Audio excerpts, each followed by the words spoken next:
Everywhere, GBS.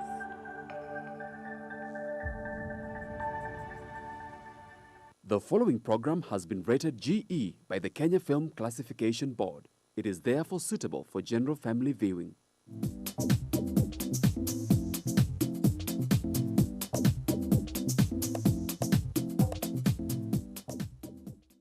Hello viewer, welcome to Chungu Cha Jamii. I'm your host Eunice Mugo. Today on the show we are talking about money matters. We are talking about financial freedom and the journey to your wealth and what is wealth in our society.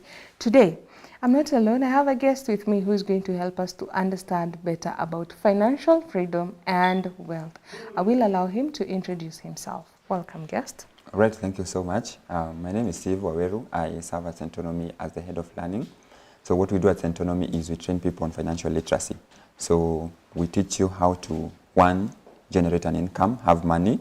Number two, save or invest that money. Number three, use that money wisely, that is spending smartly.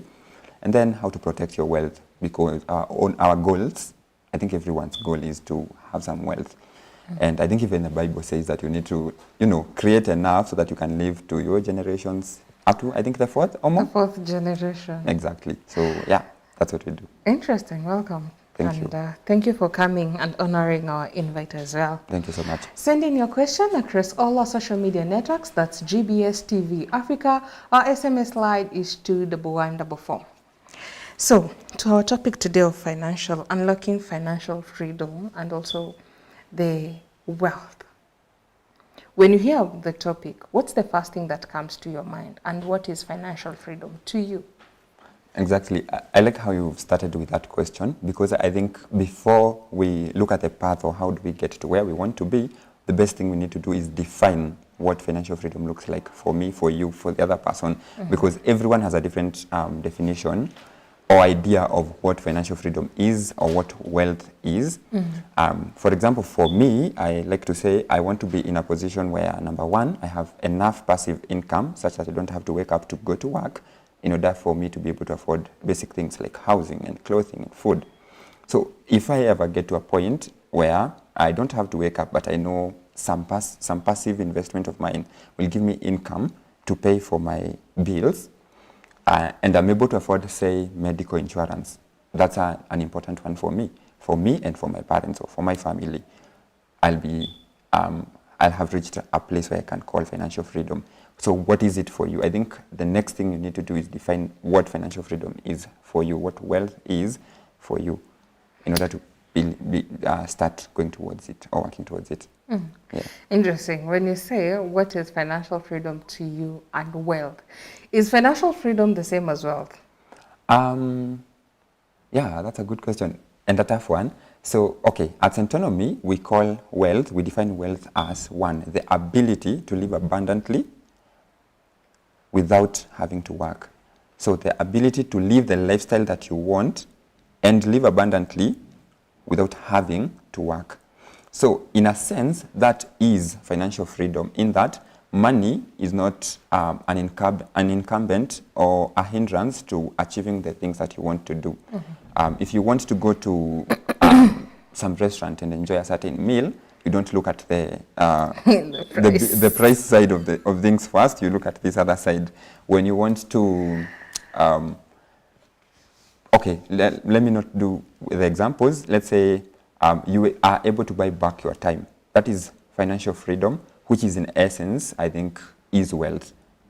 I think they are pretty much the same thing, depending on your definition, because wealth should give you freedom, should give you financial freedom. So in essence, they are the same thing. When we go back to social media or Uncle Google, when you say you define financial freedom and wealth, it gives you more like the same thing, but again, how we say it is different, because from where I'm seated, I wouldn't say if it is statistics, or I'm not sure yet, but wealth is related to you being healthy, having invested in yourself, like things to do with yourself. not related to money as per se, but again, also money comes in handy. So what is the thin line in between there, so that by the end of the day, I may not have the money or the financial freedom, but I still say I'm wealthy? Okay, so number one, we have to think of money as a tool towards this freedom that we are looking for. All right. Money is the tool that gives us this wealth that we are looking for, so that we can attain the freedom. So freedom is higher in the hierarchy. It's above wealth. Yeah. So what is the line between these things? So I think the line here becomes at how do I spend today? For example, if in my definition of wealth or financial freedom, there is good health, investing in, for example, gym or healthy food becomes a need for me and not a want. Yeah? Investing in gym or going for morning runs becomes part of the things that I have to do, the things that I cannot bargain about, or things that non-negotiables for me. So a healthy lifestyle or facilitating a healthy lifestyle becomes a need and not a want for me, depending on the definition. So ultimately, it comes to what is your definition of both these things? What is your definition of wealth? What is your definition of financial freedom? And what do you want to achieve? So that's the line. Your definition, what I want. Yeah. Is it the same with our society today? Like, is it the rule of thumb? So now that's the problem. So many people have different definitions. For some, it's traveling. And so when I see my friends out there traveling, oh, he's in Juba today, he's in Paris, he's elsewhere, IG, just posting snaps and everything, sometimes it gives us pressure. And the problem is that's probably not my definition of wealth, but being the dynamic humans that we are, it's also something that you aspire to do. It's something that you are like when you see. So chances are you'll get the pressure, but I think adulting, I think life is all about prioritization. It's understanding what matters most to you and following that consistently. Yeah, what matters most to me, and then I follow that. All right, so that one is very interesting. Now, another question would be, why do we struggle so much to attain or to achieve the financial freedom when we're working so hard? Why do we struggle? I think the number one thing that most people claim is the problem they haven't started, for example, saving or doing something else, is because I don't earn enough. The truth is, you might never get to a place in your life ever that you say, I am earning enough. There's a book called Psychology of Money, and the author challenges people to understand what enough is. Like, the person who has achieved wealth is a person who has known and put a goalpost on what enough is.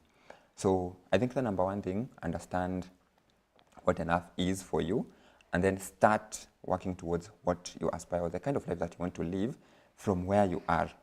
Now, as you work towards getting more, as you work towards improving your income or doing all that, the goal, whatever the goal is, I think number one thing you need to consider is, sorry, the idea is running out of my head. The number one thing you need to consider when working towards that is understand where you are going, where you're coming from, your position in life, understand seasons, because sometimes we will say we are struggling, but in truth, if you compare your current, whoever you are right now and who you were 10 years ago, there's definitely some improvement. But even right now, you'll probably be complaining of certain things, because maybe you were walking to school 10 years ago.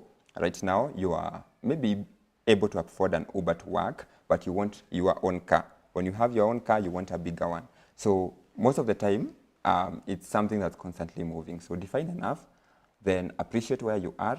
There are seasons. There's the role of seasons in life. So understand that maybe at this point in time, I am in my season of earning this amount of money, and I will live the best lifestyle that I can in accordance to what I want to achieve with this amount.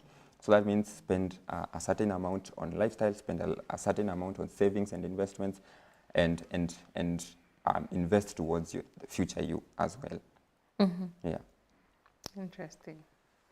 One thing that I come to learn every time I hear about financial freedom or wealth, it's something that goes unquestioned. Discipline and consistency. One thing that Yes. is I'm finding it to be very, would I say difficult? Or something that is, I think, the weight that holds a lot of people back. Why?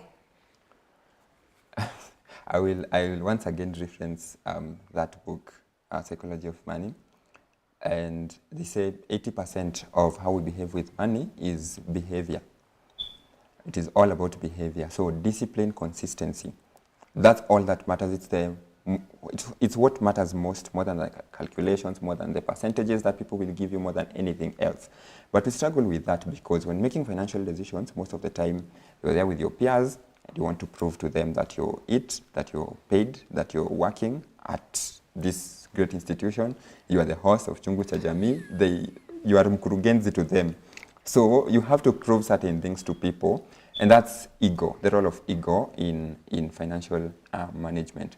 So most of the time when doing these things, we are impacted by who we are, our value systems, how we grew up. In our classes, at Centromi, we have financial literacy classes. There's an exercise we make people do in order to understand why they spend money the way they do. So we do a whole cyclic thing where we look at your experiences growing up. So where did you grow up from? How did your parents treat money? What discussions do you have with your peers or did you have with your parents then about money? So what were your experiences? Because those experiences influence your belief system.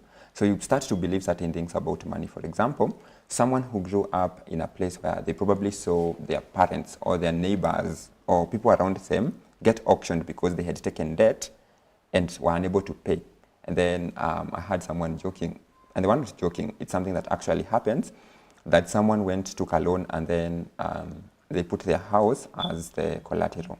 So when they were unable to pay, guys literally came and removed the roof of their house. So someone who grew up to that sort of trauma will generally not want anything to do with the debt. You cannot tell them that you can take a loan to do any sort of development. Sometimes they'll have like a really good startup, a business idea that can really propel them. But telling them anything to do with debt, they won't take that. So what are your experiences, or what were your experiences? They shape the person you are today. They shape the behavior or how you behave with money today. So that reinforced certain beliefs in you. So you know debt is bad, or money causes fights amongst families because you probably saw your parents fight about money. Money causes certain things, is the root of all evil because someone got money and they no longer go home, or they started living the Nairobi life that everyone is warned against, and so money is the root of all evils. All those things that people believe about money are based on their experiences. Now, the belief system that you force, that was the belief system that's reinforced by your experiences impacts your thoughts about money on a daily. So before you spend, you start thinking, why am I spending? Is this a good thing to buy? Which is sometimes people who grow in scarcity will generally be hoarders. They're the people who have millions of money in their bank accounts, but they don't invest it. They just want it there so that they can see it because they want to hoard. They want to see that there is security in this cash because they've been in poverty. Or some will overdo and become heavy spenders because they're compensating for what they lacked in their earlier years. So it's a whole cyclical thing that comes from our experiences. So what do we do now that we are here? So the one solution that we offer is start experiencing or getting new experiences that reinforce positive habits or positive thoughts or positive patterns in how you spend your money. So we recommend things like doing personal money dates. Yeah, take a day in a month and go somewhere, take yourself out and sit down with your notebook and ask, how much do I have?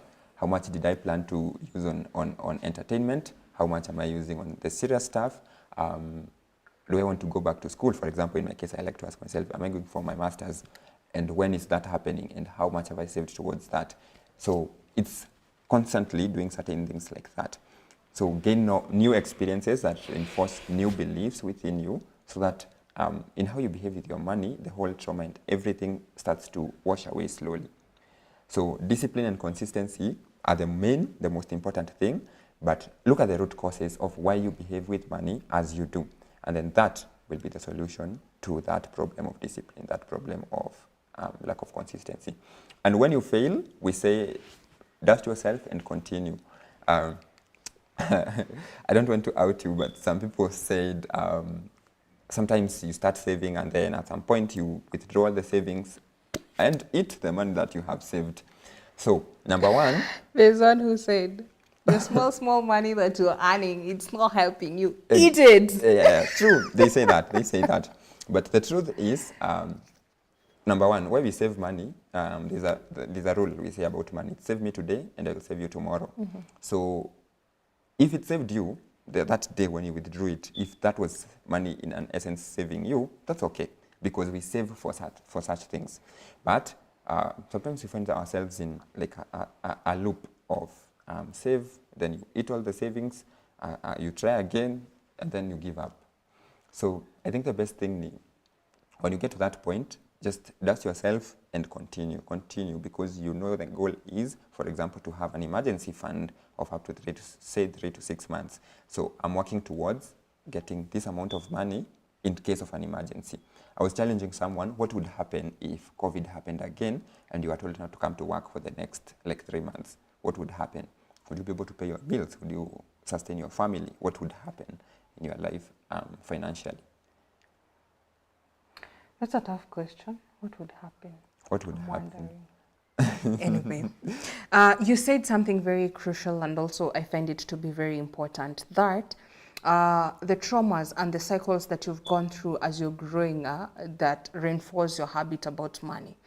The unlearning and relearning again, does it mean I have to go back? Like now, for instance, I have my grandfather who had maybe saving habits that my parents either took or did not take. And then me, I'm affected, and my kids are also affected. We are talking of now 4 generations, and we are all alive. If you're to say to unlearn and relearn, and I'm the one who wants to take the initiative, do I have to go back and start helping from my grandpa or my mom so that we can grow together? Because at some point you find that we say the black tax, is it called the black tax? Yeah.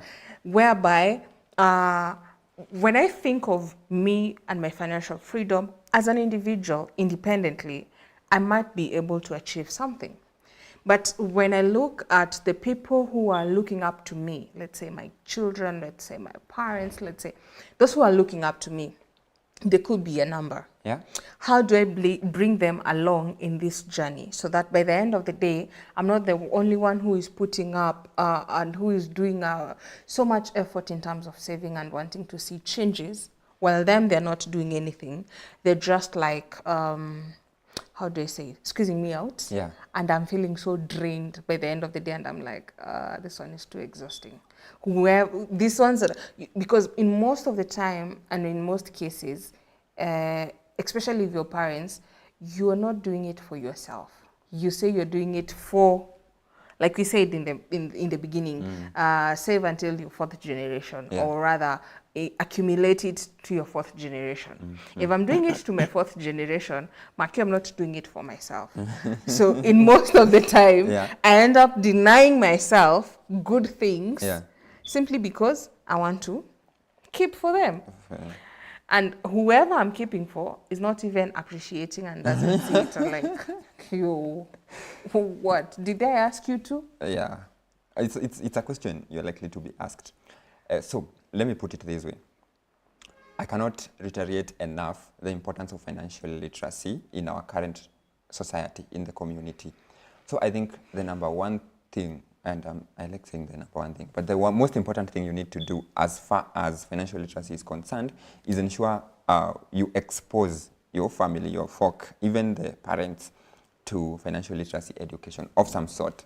It could be a podcast, it could be a radio station that has a certain program, it could be this program, this episode. Expose them to financial literacy in a way, and if they can, bring them to Centonomy. We will take them through the class, and they will get from that session with a proper understanding of financial literacy. But now, how do you do it in your current situation? Now, the best thing that you can do, start with a budget. Now, budget for how much do I give to my parents? Most of us grew with our parents having us as their retirement plans. You have to say this stops with me. The current cycle of doing things in this way, of me thinking my children are my retirement plan, needs to stop. So it stops with me. So number one, start saving for your retirement. Start saving for your retirement, and that could look as any way. It could be an investment in a certain shares or something. It could be pension funds. It could be bonds. So depending on how you prefer to do it, start saving for your retirement so that you won't have your children support you during your retirement. Number two, teach your children to save. Teach your children to invest. They say children learn not by what you say, but by what you do. So before going shopping with your children, our CEO likes to say, sit down with them, write a list, a shopping list. So these are the things that we're going to buy. These are the things that we need. Flour, we have tea, salt, whatever, etc. Then, what snacks are we buying for you? And then they say, they always have like a list of snacks that they want. So remove something from there, put something from their list. Is this okay? Yes. And then when you go to the supermarket, buy the things that you had written from the time you came from the house.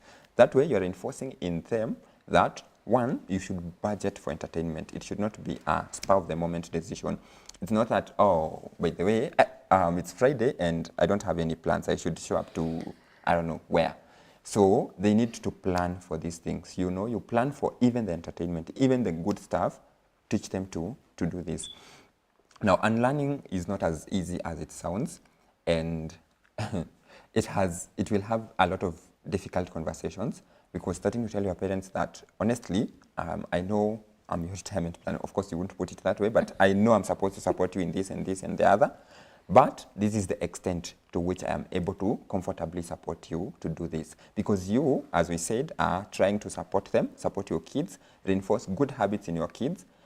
And for example, having this discussion with your parents, telling them that I'm able to support you to this extent, that I can give you this amount monthly, you're teaching your children to also have money discussions, money conversations with people. Because that's something that constantly lacks in our current societies. You find husbands who lose jobs and they don't say that to their wives. They wake up, take a shower and leave the house as if they're going to work, and they're probably not working. So it's a reality, because we have gotten to a place where as a society, most of us don't have those money discussions because of our experiences, the ones we mentioned. So you think you have to have it together, and relearning or unlearning the bad ones, learning the new ones, takes time.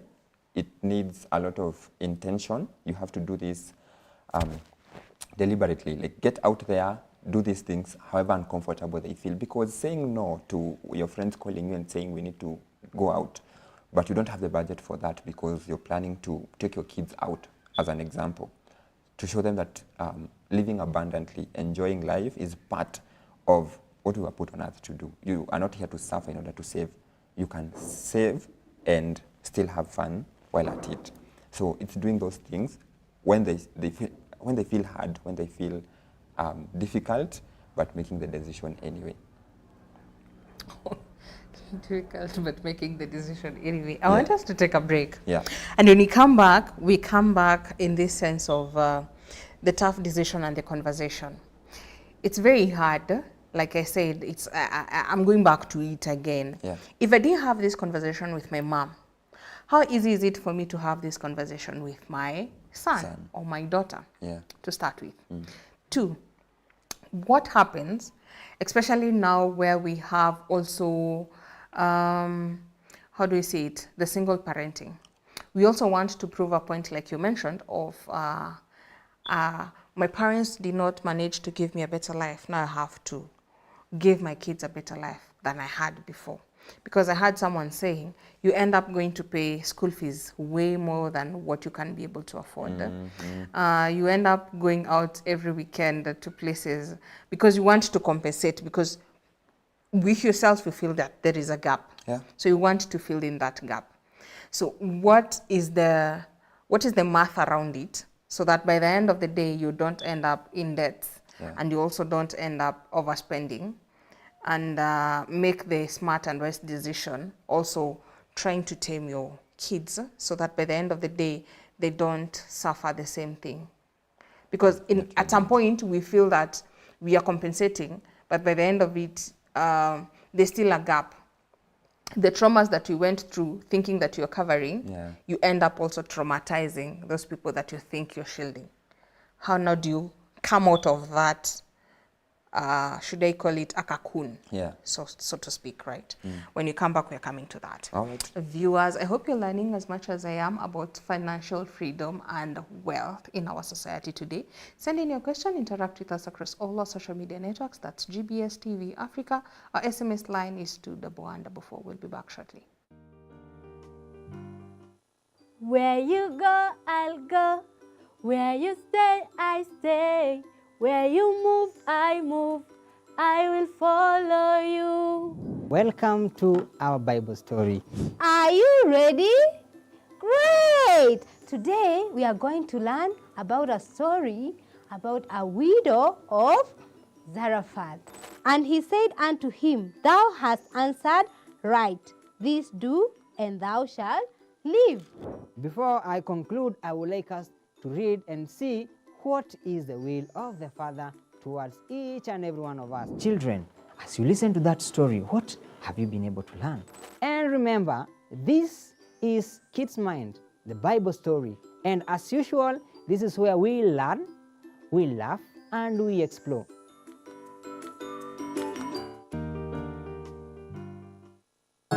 Confidence and body image. Confidence and body image is what we'll be talking about today. So I've always been told I'm too short to model. Does height really matter, or is confidence enough? No. Height, in the world we are in today, height does not matter. It doesn't. When it comes to modeling. Actually, leave alone height, even body size doesn't Even matter. body size? Yes. Modeling Right. is, it's an open space to express yourself. You know, modeling is visual representation of a brand of who you are. So it's about you showing up and showing your authentic self. Just Right. that. In the industry, I have experienced, met very short people, men and ladies, and they do amazing. They're really good. It's all about, I think, believing in yourself, that confidence, you know, and knowing you can do it and you need to do it. Walk an imaginary runway across the room, but do it like you're wearing 10-inch heels and atuna heel. So yeah, pretend do it like you're wearing a 10-inch heel. Haibo.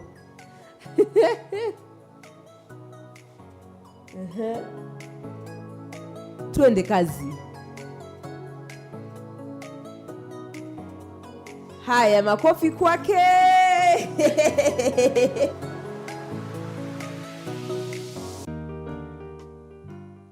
Hello, my name is Nyabio. I'm from Mahanim. I call this school a good school because the second my mom saw it, she saw it was Christian-based. And when I see Christian-based, that's what the character my mother wants for me. And I like the sports that we play for PE. Like sometimes we play table tennis, we can play football, we match, and on Fridays we have games. And we verse the teachers in football. And this is why I think the school is the best school your children can go to.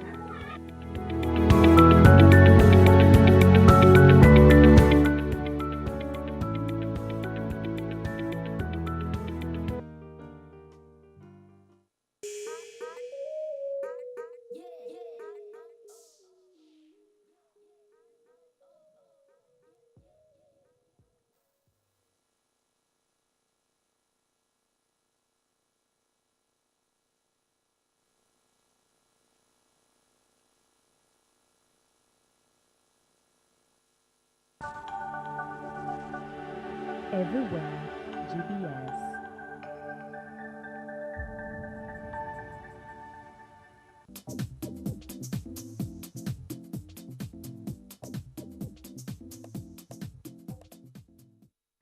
Welcome back, viewer, to Chungu Cha Jamii. Today we are learning about financial freedom and building wealth in our current society. Just in case you're joining us, you've talked so much about how you're supposed to build your wealth and your way around your financial freedom and what is enough for you. That was one of the questions that we were able to answer. Send in your question, interact with us across all our social media networks. That's GPS TV Africa. Our SMS line is 21144. So before we went on a break, we were talking about the cycles and also the black tax that we talk about, and also the things that we find ourselves in, the cocoon. And the question is, now how do you bail out from this cocoon of, you want to help yourself, but yet again you have people looking up to you and also things that are weighing you down. How do you come out of it? All right.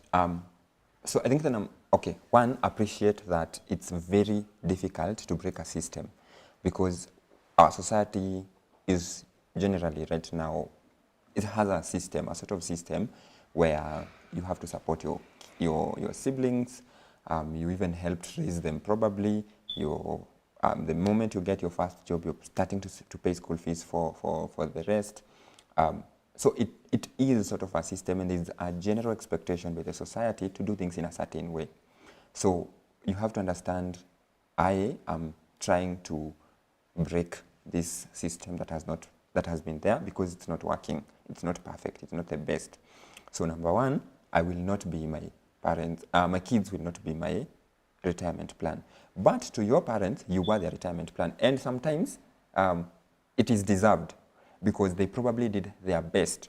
They sacrificed their personal advancement. They sacrificed everything for you to probably get an education. So it is properly deserved that you are their retirement plan. But it is not the best system. So it has to stop with you. Start with a budget. Always start with a budget. Say, how much am I earning right now? Let me use give me a figure that we can use, a random figure. Can you use it in two ways? Okay. Can you use it in someone who is weighing a bare minimum of, let's say, 15 Gs or Okay. 10 Gs? Okay. And we can go as bare minimum of like 50 Gs and 100. All right. Thereabout. Okay. So let's start with this person who's earning like 15,000. So the 15,000 person, there's very little you can do to support your parents, because in as much as you're their retirement plan, there's very little you can do with 15K, with a gross of or a net of 15K. So understand how much you are able to give. Budget for your compassion. Budget for your giving. Say I am able within a month to give a random figure, 3,000. It's just a random figure. So when the 3,000 shillings is already given out, you cannot go taking debt or borrowing from friends to be able to sustain their lifestyle. It is just wrong, because you're digging a hole. You're trying to solve a problem by making the problems worse for yourself. Mm-hmm. So it's understanding how much are you able and willing to give. So the willing part, please be willing. The able part, be very strict about it.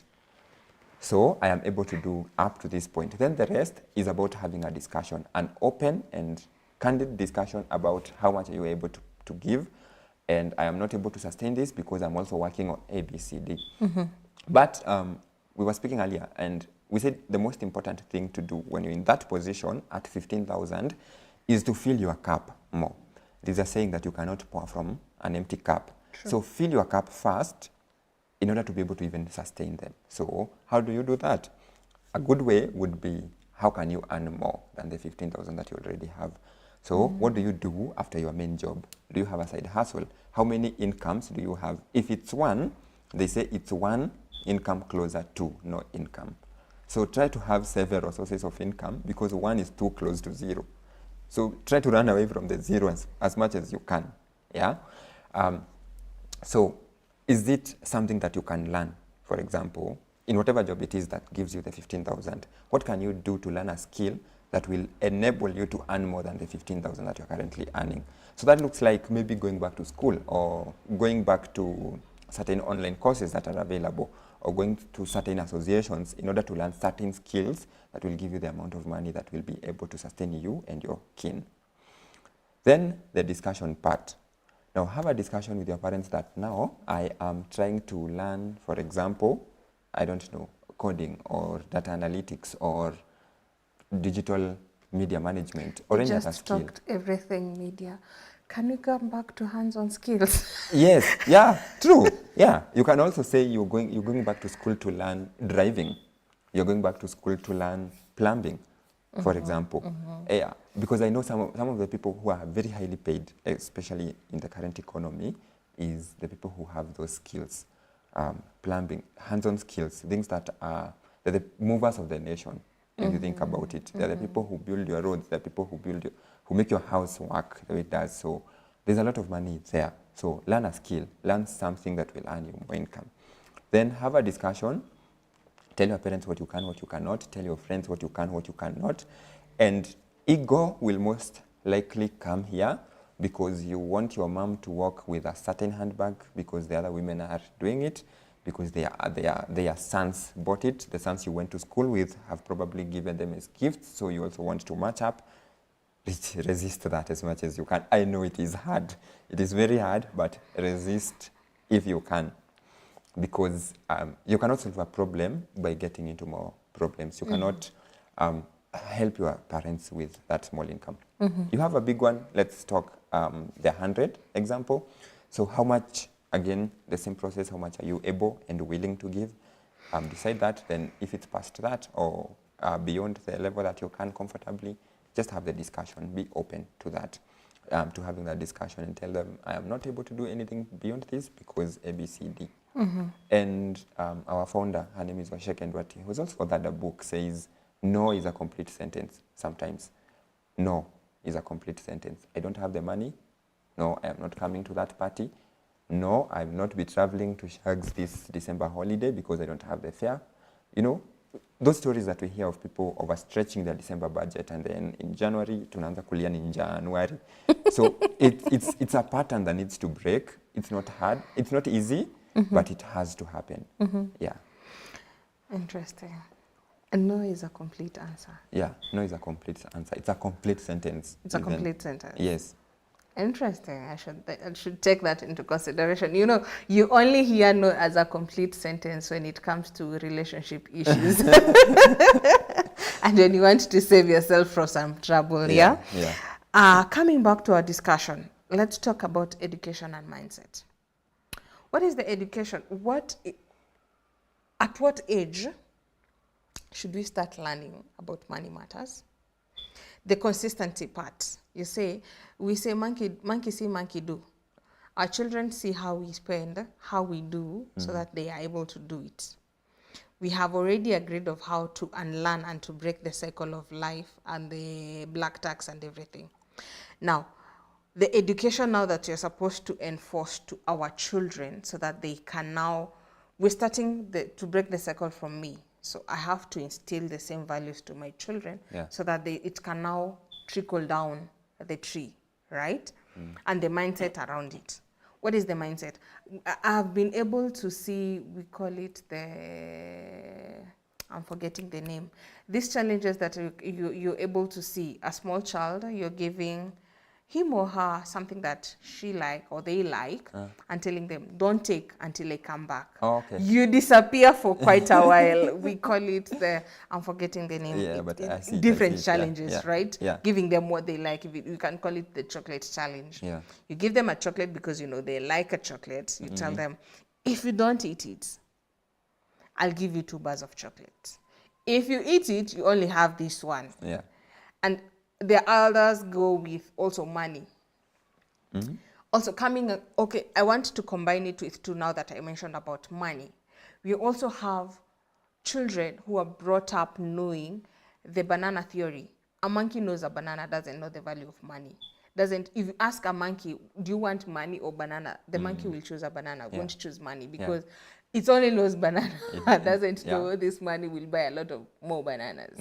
So what happens if you're in that state where even you growing up, you know the banana and not the money, and also the challenge that I've put across about you being able to stay without eating until the person who told you not to eat comes back. Could we call that as investment?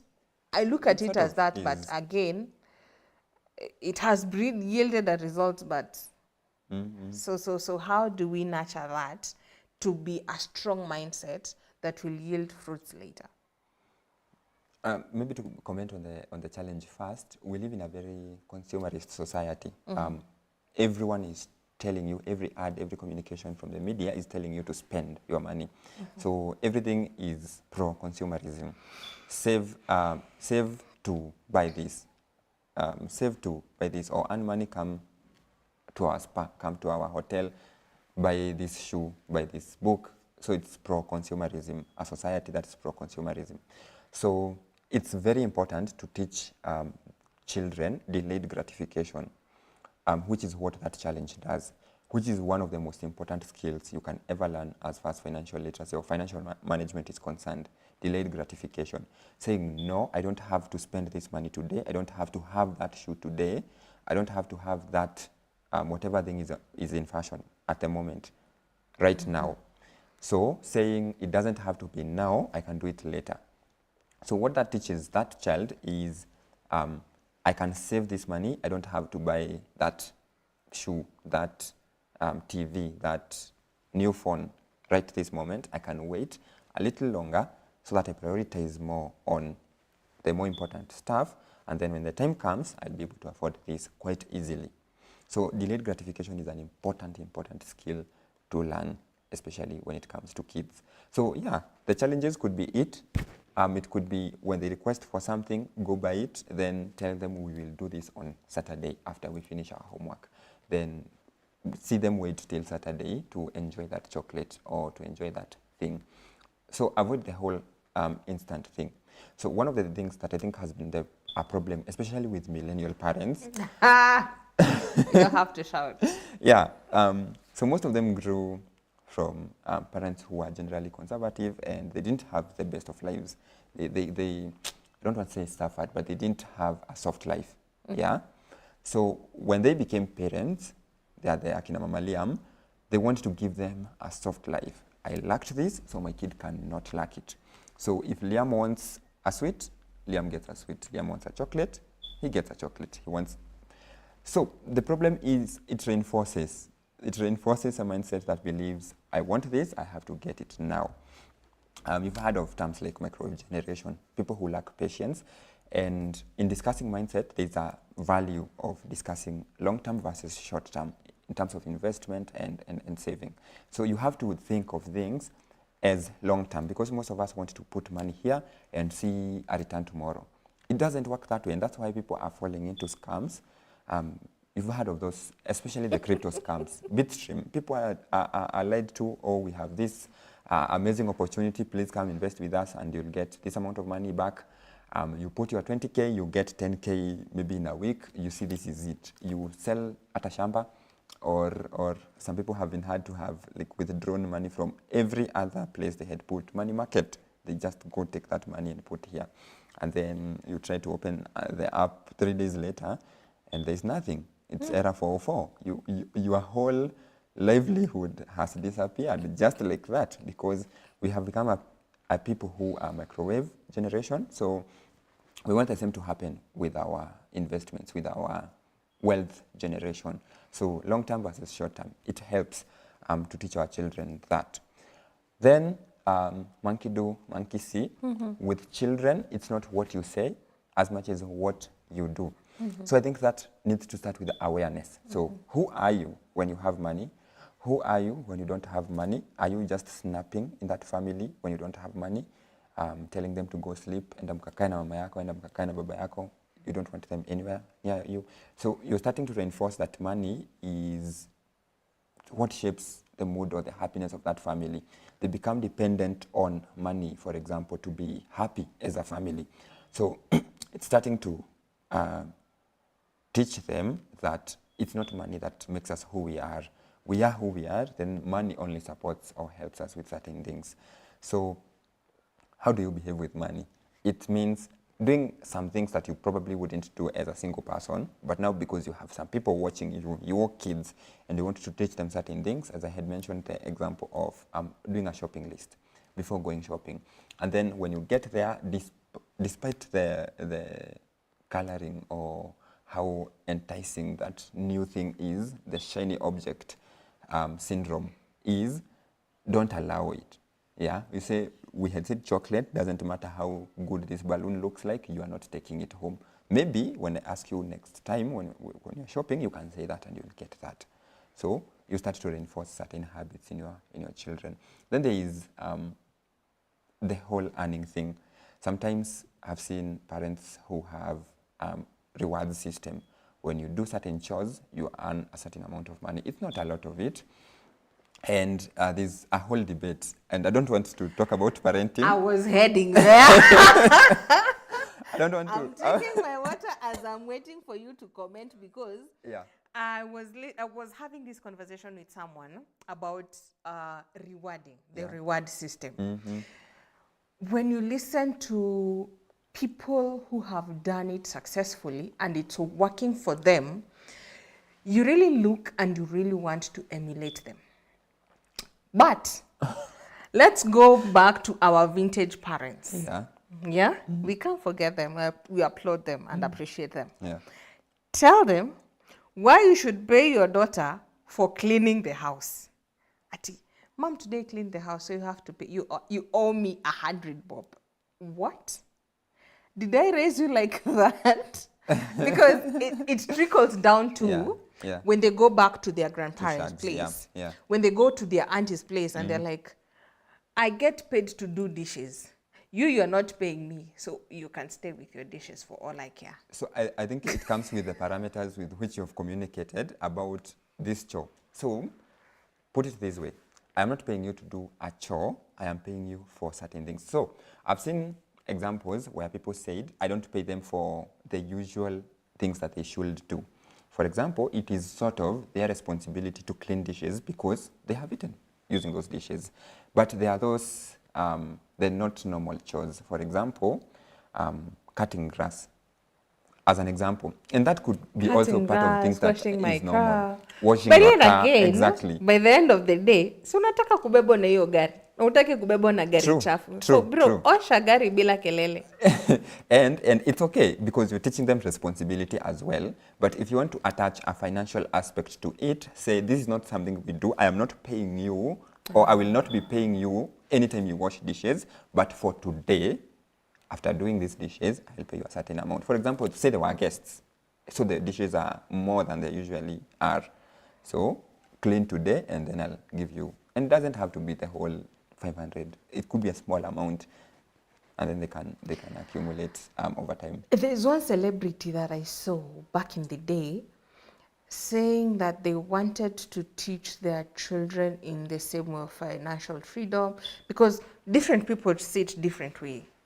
Because right now, if I say I'm investing for my child or I'm saving for my child, it's very easy even to accumulate the percentage and to see the fruits much later, like we do in insurance, when my child is younger compared to me doing it now. Yeah. Because if it is under an unlocked account, it's easier to see the fruits much later, in as much as the result is not as big as you'd expect. Yeah. Now, this person, when you go to visit him, you don't take water from a glass. The daughter has bottled water that you buy for $1. Okay. So every time you come, they can give you a glass of water, but at the dining area. If you're coming, you're discussing and you're having another discussion away from the dining area, you're going to buy a bottle of water from the daughter. So are those some of the business or entrepreneurship mindsets that you should like instill to our children, in the sense of, I want them to start, because I've also seen, is it a meme or something, where a mother is beating a child or telling a child, wenzako wana earn pesa kwa billboards, what are you still doing here and I still have to buy your diapers? Yeah. Such things. How now do you inculcate such, so that by the end of the day you're not overdoing it and you're not also doing it wrongly, because at some point it's doing it wrongly.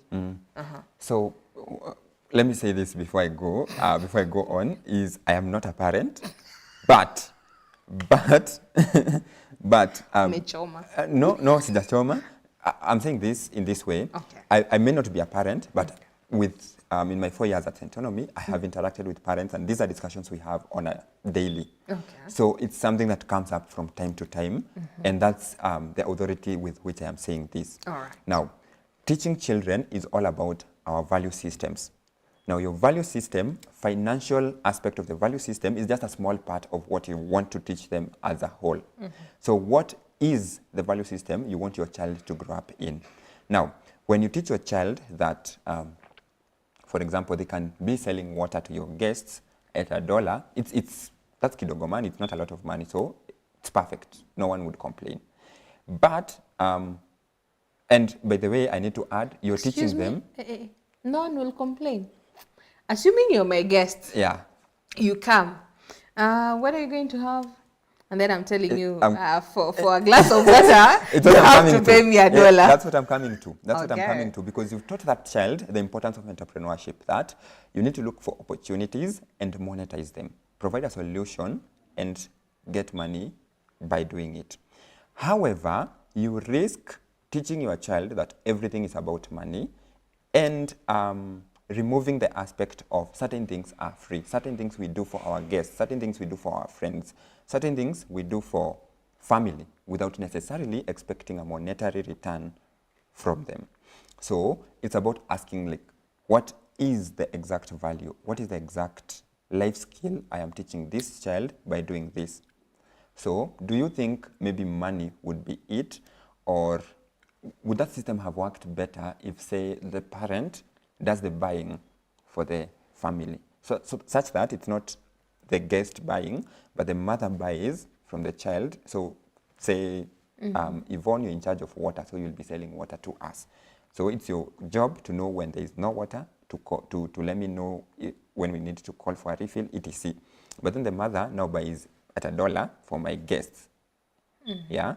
So that child learns that when guests come, it's the responsibility of the host to say, do the charity, the welcoming them. That warmth, the African warmth that we expect to get some tea when you visit someone, etc. But then entrepreneurship has also been reinforced. So it's just understanding what values do I prioritize as what I need my child to learn. So the value system should be the question that you ask yourself before everything else. In as much as you want to inculcate certain financial skills, certain financial moves in them, you need to look at the bigger picture, because sometimes you could try to inculcate the financial and do away with the even better one, which is what makes them human. And I think that should always take precedence above everything else. Yeah, to be hospitable, to be good people, to be, not people who are just money-oriented all the time. Because sometimes it's miserable. You could have a lot of money and be a miserable human being, because you never learned to make friends. You never learned to do basic things without expecting some money in return, or a monetary compensation of sorts. Yeah. School, we learn about money, let's say maybe in business class. True. And that's the theory part of it, not the practical bit of it, one. And what happens if I don't do business as a subject? Yeah. Two, you realize every time you talk to someone who is doing well in the society, when you ask them, what is one thing you wish you'd learned earlier? They say, literacy. True. financial literacy. Yes. So my question is, why, is it something that we are really missing in our school, whereby, as you're saying, we are building this as value and also inculcating this to our children as they grow? Would you say it's something that should be there in our educational system, whereby you don't learn math as a subject, because we learn math as a subject and it's a compulsory one until you finish. Yeah. Even if you're in campus, there's some unit to still, every unit, despite the courses that you're doing, you still have a unit to do with math as a subject to calculate everything, right? Yeah. Why don't we have money issues where now we have the financial literacy, the saving part, those important nitty-gritties that we do miss out, so that at home I'm teaching, and also in school the teachers and also the government, like everyone is now coming to pour in Yeah. in this one basket? I think by virtue of being at St. Olomi, the one thing I have really had is we should have been taught about this in school. And yes, I think there's a gap, an existing gap, because our current education system does not teach financial literacy in the best way it could or it should. I think there's an improvement right now. I've seen certain things happen in schools, such as having JA clubs. I don't know whether you've heard of those. Like in my high school, we had a club called Junior Achievers. And in that Junior Achievers, like guys were allowed to go buy sweets and snacks, then come sell in school. And then it became sort of like a business. And then people would buy shares into the business. And then based on the profits the business is making, they would give dividends. So it was a really interesting way of looking at stocks and how businesses work. I liked that. Who is keeping the money in school? We had a teacher in charge of that, so he was in charge of keeping the money. I get the trust issues that comes with money. How True. do you overcome that? Generally, any valuable commodity will most likely have people who want to have it. Sometimes not the most legal ways. So it happened. It happens. The whole someone stole, someone did what. But you see how let me use this example, the Junior Achievers example. So in my high school, we had the Junior Achievers Club. So how it happened is guys would buy shares. One share was, I think, 50 shillings. And then invest. So I had a share, someone else has a share. Then together, the money. So the teacher now kept the money. Say the teacher has pulled about 3,000 from various students. Yeah. So the 3,000 is used to go buy sweets. So popcorn, sweets, tropicals, things that students would buy, mandazis, dairy fresh, all that stuff. And then on Saturdays, and strictly on Saturdays, sometimes on Sundays, or when there are school events, inter-school events, they would be allowed to sell those things in school. So on Saturdays in the afternoon, you would see people hawking sweets everywhere. And anyone who has a little pocket money, they will buy. So there's some profit that comes from that. So the 3K, that was originally 3K, is now 3,800, which means your share is no longer 50 bob, it's probably 51. So you start learning about stock markets earlier. You start learning about stock markets early enough. So in a sense, what I'm saying is the current education system probably isn't the best, but I know there are improvements. I've seen KLB, is it Kenya Literature Bureau? They've been working on some financial literacy workbook. So I think that's something that's happening. I hope we'll have better days ahead. We are looking forward to it. Yeah. I'm being told we are running out of time, Okay, as you also give your parting shot on the same. All right, thank you so much. And thanks, guys, for having me. I think when it comes to wealth, most people think it's a reserve of the few, but I want to say it's a reserve of the consistent. So is it saving that you're doing? Continue saving consistently. And when you fall, please just continue. If you've been saving monthly and you skip 1 month, invest, save in the next one, because consistency is the name of the game. Then, as we said, financial freedom is not just about the money. You need to live your life wholesomely. You need to enjoy life. Live abundantly in as much as you want to live a better life way later. Live even for today as you prioritize tomorrow as well. Thank you. Thank you so much for honoring our invite and giving us this insightful conversation, because I have learned a lot. Viewers, I hope you've learned as much as I have. We've been told consistency is the name of the game. So be consistent in your saving and enjoying today. And I had somewhere we are told you go for a money date. I'm yet to go for a money date with my notebook. I'll tell you about it later. Let's continue this conversation offline across all our social media networks. That's GBS TV Africa. Our SMS line is 21144. Till next time, have a nice time. Goodbye. Bye.